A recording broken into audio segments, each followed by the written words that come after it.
the next part that we're going to look at with Romanticism is American Romanticism. Specifically, we're going to start with Transcendentalism. And Transcendentalism is the idea that reason isn't the way to unite with, or isn't the best way to unite with perfection, but instinct, the instinctual self, is the most connected we will be to a unity with God. And in doing so, again, you see a lot of exaltation of the natural and nature. So, with this, again, the followers of Transcendentalism, of which many of them are here in the United States, are looking to unite with God through direct experience, okay, to actually experience the things that would bring them closer to God. So you see a stepping away from sitting in a study and studying the ideas of the past, and more of an experience. Again, that's important because the idea that intuition or instinct, what we experience, is more important than what we reason out. Okay, and this is centered in New England, and a lot of it centers around individualism, so exploring the self, exploring how how they can rely on themselves, and in doing so can experience nature more thoroughly, and thus reach a more divine state, a more enlightened state, through exploration of self and the individual. One of the first ones of this particular genre is Emerson, Ralph Waldo Emerson, and he writes a lot of different essays. He is a son of clergymen, so he, like them, becomes a minister, and then he continues to um, expand on the ideas of nature and the natural being the way to fully experience and understand the world. And then he has a friend, Henry David Thoreau, who takes this even farther. He actually ends up leaving. So he is a well-learned, studied in the university, grows up in this time period. So he's an avid, he exists in this time period, but does not like this time period. So, for example, he is very much against slavery, and very in favor of going back to nature. And in doing so, he actually leaves the populated world, I guess you could say, and goes to live in the woods and near Walden Pond, and he actually creates a book about this experience, and it lasts about 26 months, and he writes it in the form of a diary, and getting back to basic living and communing with nature. And he also embraces the idea of passive resistance and moral idealism. So in this, he does a lot of the ideas of civil disobedience and stuff like that. He is very much the forefather of people like Gandhi and Martin Luther King, who used this passive resistance idea. Instead of waging war against ideas you don't believe in, you use passive resistance to change things that you don't believe in. And then we go to Whitman. Now, Whitman is not per se a transcendentalist exactly, but he is categorized with them because he does have a lot of the transcendental ideas in his writings. So one of the things, and he was actually pretty criticized for it, one of the things that's a hallmark of his writing is a lot of free verse. So he uses a lot of stuff like alliteration and just different literary rhetoric tricks to create the sound of unity of even a musical sound, but without using a lot of rhyme, which is categoristic of most poetry of the time. But he doesn't. He kind of goes a different way. Now, he also does a lot of ideas on nationalism and democracy. Um, so he's very much in line with uh, Emerson and Thoreau on that, but he kind of gets criticized and deviates more in the sense that a lot of his work is very sensual, and that's not okay in this particular genre, this particular time. As they as one of the critics put it, he was a marrying of the transcendental ideas with New York rowdyism. So it almost detracts from what he's trying to do. So he does a lot of the unity of nature, but he also does a lot of of kind of centralized stuff. But he does again embrace the idea of knowing oneself and exploring oneself. So to give you a good example, one of the beginnings of one of his poems is, "I celebrate myself and sing myself, and what I assume you shall assume, for every atom belonging to me as good belongs to you." So again, knowing yourself is the key to connecting deeper. Okay. Now, another genre at this time is the abolitionist literature. So some of this was written by abolitionists, and some of this was written by actual freed slaves. So, for example, Uncle Tom's Cabin was written by Stowe, and this one really did stir up a lot of um, it brought to light a lot of what was going on in this particular, to the slaves, what kind of lives they were living, what kind of brutality they were enduring. Um, and uh, it sold more than 1 million copies within 1 year of its publication, so that's pretty huge. And then you go farther, and you have, uh, this is where you have a lot of the mm, slave literature. So Nat Turner did a rebellion. Okay, so he is a slave who is also a preacher and a mystic, and he believed that he was divinely um, picked to free the slaves, to lead the slaves to freedom. And so he stages the Turner Rebellion. And in this, at least 57 whites and unfortunately a lot more blacks are killed, especially when the rebellion is squashed. And it also destroys several plantations. But he does end up, being represented by an attorney, and in this, he ends up telling his side why he did this, and that gets turned into Confessions of Nat Turner, and then from there, it actually becomes, um, a well-known uh, piece of literature. Then you have um, Frederick. Whew, I lost it for a second. Frederick Douglass, and he is a he was born a slave, later ends up free, but teaches himself to read and write at a really young age. And this particular, like some of his accounts are extremely, um, it's not just this is what the poor slave is going through. His work is dedicated to the idea that slavery is a incredibly unnatural institution that is damaging to both the slave, from an obvious perspective, and to the slave owner because it dehumanizes people. And so this is the first time that they're noting that this sort of dehumanization hurts the slave owner just like it hurts the slave. And so from here you have Sojourner Truth, and she was actually born um, to slavery, and she was sold 4 times by the time she was 30. But she ends up finally being free, and she ends up traveling. She's emancipated, and she ends up traveling everywhere.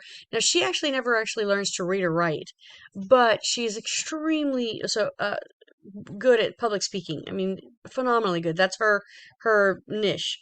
She can really she gets her crowds to understand her. And because she wants her story known, she wants there to be a record of what she's done, she actually uh, basically dictates her story to someone else, Olive Gilbert, who writes her story for her.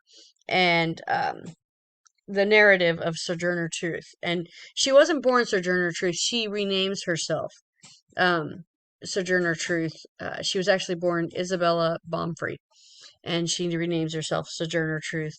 And she does, I mean, she does some pretty incredible things, up to and including fighting a legal battle to win back custody of her 5-year-old son who was illegally kidnapped and sold into slavery. And unfortunately, this is actually a kind of common practice, is for the children of African Americans to be kidnapped and sold back into slavery, even though the parents were emancipated. Um, so from there, we're going to go to uh, the visual arts. Okay, so one of the things that's expanding, so we've talked about the landscape becoming more and more prevalent in our painting. Um, so in the Romanticism time, so you can imagine their whole theme is on nature and feeling and intuition. So of course you're going to have a lot more exploration into nature, and not just the fantastical, but also very, very realistic. Um, so, for example, and some of them were done, like at this point, most of them are done from sketches and notes, and then they're done in a studio. Okay. Um, and you have John Constable. So, he did, again, a lot of the natural, but one of the things that's kind of interesting with him is he does a lot of light and dark in his. And um and he for example, he's very interested in clouds, like the way clouds form, and the science behind them. And so he actually uses a lot of clouds, and says that like clouds are a source of light, and because of that, like he uses them to great effect in his work. um and you have one of the things that's different is um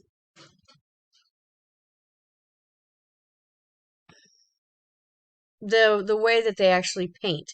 So you're still finding a lot of focus on um, heroism and nationalism, um, but one of the things that they do change a lot is the actual um, perspective and the technique. So before. A lot of the brushstrokes were very, like, they would polish them out so that it looked like a polished piece of work, but in Romanticism, they don't. In Romanticism, they actually keep the brushstrokes because it's supposed to symbolize the immediate creativity of the art. Okay, and by perspectives, we mean whereas you have the previously used in neoclassic and Greco-Roman styles, where you have them all focus on the center. Here you might have almost a diagonal focus, so they're looking off into space or stuff like that. It's just a very, very different feel to the art. But again, still very much an exploration of landscapes and of the natural. So Constable, like I said, he was one of the first, um, and he did the Haneway, which is the you can actually see it on one of your pages, and it's very realistic, very detailed, especially if you look at the clouds. They look kind of almost like a picture taken. Then you have Turner, and Turner's art was, it started out like it got more and more um, exploration of color. He was extremely big on exploring color, and it almost got to the point where his drawings were almost abstract. Okay, but he was not in the abstract time period, so it didn't very much fit with what he was doing, with what that time period was doing. But he used the light and the dark to make really dramatic scenes. So, for example, he does one that's like a slave ship, and it's a slave ship at sea, and it's hitting a turbulent storm, and so they're throwing over the shackled bodies, which are now being consumed by sea creatures. There's a lot of red in the sky, darkness with the light spreading across it. I mean, it's a very dramatic scene. Um, Now, you have the whole Barbizon school, which is a whole school of artists. And here they were the first ones to, like I said before this, everything happened in a studio. But here they would finish them in a studio sometimes, but a lot of it was outside. And so they would do very almost back like a really it wasn't dramatic, it wasn't meant to be dramatic, it was meant to be very realistic but kind of calm, and and it was uh so the example you have in your book is Korat, and this one is, you can see it's very simplistic. It's got a lot of cool tones. It's not meant to be fiery, and it's meant to be kind of smaller. And they end up this same artist ends up painting hundreds of what he calls souvenirs, which are actually not even done outside in the immediate heat. They're done from memory, and again, just meant to exalt the natural. Um, Okay, and so then you have now American paintings. American paintings are different in a little bit, in a sense, because they are not just American paintings for the sake of being American paintings, but they are almost a bit of propaganda, I guess you could say. So again, landscape is a big theme, but the reason it's a big theme is because you're, as an American painter, you're trying to show the beauty and the raw nature of this particular continent. It's unexplored, it's unutilized, it's raw, and you have your noble savages that are in these different artists' eyes. So, for example, you have Cole, who paints the he's from the Hudson River School, and he paints Oxbow, and Oxbow is like a portion of the, I want to say it's the Connecticut. Yeah, Connecticut River. And it's in New Hampshire. I'm sorry, in Massachusetts, and it's the Connecticut River. And it's, if you look at the picture in your book, it's sprawling. I mean, you can see so much land. It's a huge landscape. It's not like a single scene, it's huge. And again, it does employ some of the light and dark, because you have the storm that's leaving to the left, and a kind of broken down tree over there, but you have this sprawling view of the land. And then you have Bierstadt, who is also, he was really big on the West, on exploring the West. So he does huge panoramic figures or panoramic depictions of the American West. So again, you're looking at broad sections of land. And this one, the Rocky Mountains, um, Lander's Peak. So he has, and again, you have the um, exaltation of the noble savage. Okay, so he has in the foreground you see a settlement of uh, natives of some sort. That doesn't name them or anything, but you've got the settlement of natives with their teepees and all that, and then farther back you've got waterfalls and the mountains, and it looks almost like a picture. It really does. It's extremely natural. Okay, now some of them went even farther. So like Caitlin, this one even went and stayed with a Native American culture. I want to say it was in the Great Plains, yeah. And so he painted just tons of, and he also wrote about them. Um, and he, like, for example, the one in your book, the picture that, or the painting that he did was White Cloud, head chief of the Iowas. And um, it's shown, what he's trying to show is the nobility, the stoicism, the, again, your noble savage. And he wrote about them, and he painted them, and he did everything he could to bring um, light to how to these cultures as a positive, but unfortunately it didn't work out that way. Even with all that, there was still a huge push to push them off their land, put them in reservations, and eradicate their ways in favor of the quote unquote better Western ways. Um, and so again, you have, unfortunately, the artists were trying to stop that, but it just progress or whatever you want to call it. Anyway, um, from here, you have more exploration of um, and one thing you'll see a lot throughout all of this particular movement is an exaltation of and an exploration of current themes. So they're not looking at the history to paint our pictures of history or to paint ideas of what happened. They're actually pulling from current events. So, for example, Goya does a lot of uh, so when Napoleon took over, remember I told you that one of the problems, he had some really good ideas as far as his country, but he kept taking over. Well, one of the things that he did was he was barbaric in his ways of taking over. He was brutal. Um, the brutality was what made the takeovers kind of possible because you didn't go up against brutal. You died if you went up against brutal. That was the common thinking. So, Goya painted, for example, the 3rd of May, 1808, the execution of the defenders of Madrid. So it was a depiction of what happened when a group of uh, Madridians tried to oppose the occupying Napoleonic forces. And so, I mean, it was brutal. They were gunned down, uh, in mass, taken to the outskirts. They were gathered up, because they were fighting against him. They were gathered up, taken to the outskirts of the city, and gunned down. And so his painting was meant to bring light to that kind of stuff. And then you have even more of that in uh,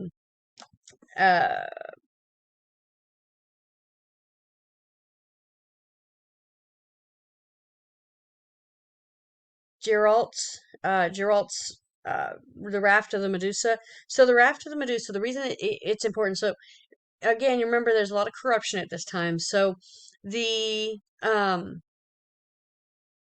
there was a ship called the Medusa, and a fledgling, inexperienced captain leading it, which was a political appointee, not because he could captain a ship, but because he owed the right people owed him favors or owed his family favors. It was a corrupt thing, and it was a favoritism thing. So yeah, it hit a reef about 50 miles off the coast of West Africa. This is a true story, and the captain and his crew basically saved themselves, taking the few remaining lifeboats. Um, and then they put the passengers, which there was about 100 passengers, onto some makeshift raft, saying that they were going to use the lifeboats to haul the raft to safety, only to then cut the raft loose. And when they did, they were lost for, I want to say, how, like 2 weeks? Yeah, 2 weeks. Um, and after almost 2 weeks, they're found. By now, of the 100, there are only approximately 15 left, and I mean, it's horrific, the conditions. Most of them have died. Some of them have turned to cannibalism. And so what he did was, he was so horrified by this event that he went and interviewed a bunch of the survivors, and went to the French morgue and actually, took sketches of the um, mutilated bodies, and even had a raft built in his studio, a replica of the raft that they lived in. So he did this just to be able to capture the realism of that particular event. And again, even Goya, disasters of war, brave deeds against the dead. So that picture you actually see in your book, and it's horrific, but it's very indicative of what the um, Napoleonic forces would do to those who oppose them. So there's a head stuck on a pike with the body hanging from the tree, limbs torn off. Um, it's very graphic, and it's meant to be very graphic. It's meant to draw light to current events and what's happening. Um, and that's the general vein of that. The whole, like, they're not pulling from history, they're pulling from current events and trying to bring. And this, you got to remember, this isn't a time before photography or anything. So, um, and then finally you have people like Delacroix, who Delacroix, he um it doesn't just give the commoner like a heroic status. He almost like makes it huge, like Byronic. If you remember, Byron was, uh, made it, um, mm, everything was more, I don't know, large, more important. So, for example, in one of his, you can see it's a liberty leading the people, and it's meant to be the forces of liberty fighting against the Napoleonic um, takeover, and it's Liberty half clothed, her top uncovered, um, and she's slogging through the crowd, and with her there's the noble people that are fighting with her, and it's, you've got a grand representation. You've got the middle class merchant, so he's in a merchant's coat. You've got the peasant who's, kind of scruffier and young. You've got and all races, because you've even got a black man carrying a saber. So, I mean, you've got all of these forces fighting for liberty, against the opposing and oppressing um, uh,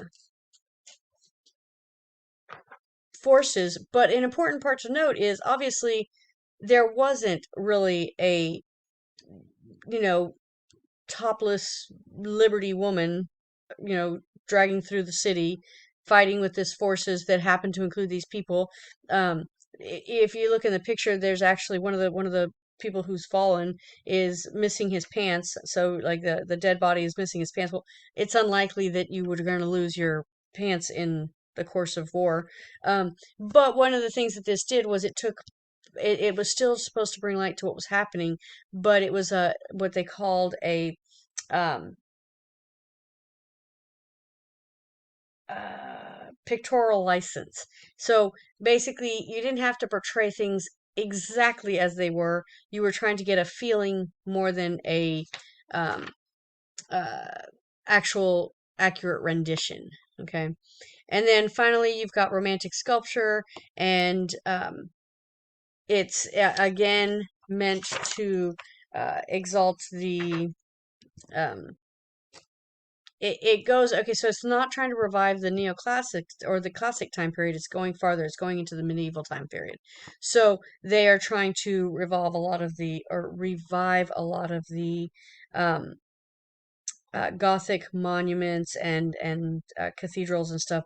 They are um, exalting that medieval time, and that's what happens with the romantic sculpture. Celebrating their own medieval history of whatever country they're from. um, and then you have um, uh, as far as the architecture, you have again a revival of that Gothic style, which, if you look, one of the most mm, picturesque or most iconic uh, representations of that is the House of Parliament, Houses of Parliament. If you look at those, they almost look like they could have been done during the Gothic time period, but they actually were not. They were actually done during the Romantic period, but they were um, meant to look like they could be from that Gothic time period, because that's what they were um, really big on bringing back. And then you also have a lot of the restoration of the Gothic churches and the castles and stuff. So again, you're bringing back all of that time. And even here in the States, Harvard and Yale are modeled on this same um, Gothic look. And then you also have um, a kind of a visitation of a lot of the Eastern themes.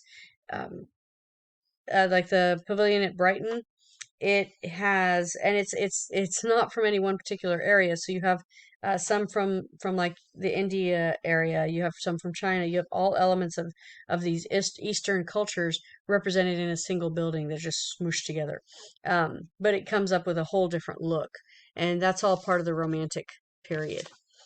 All right.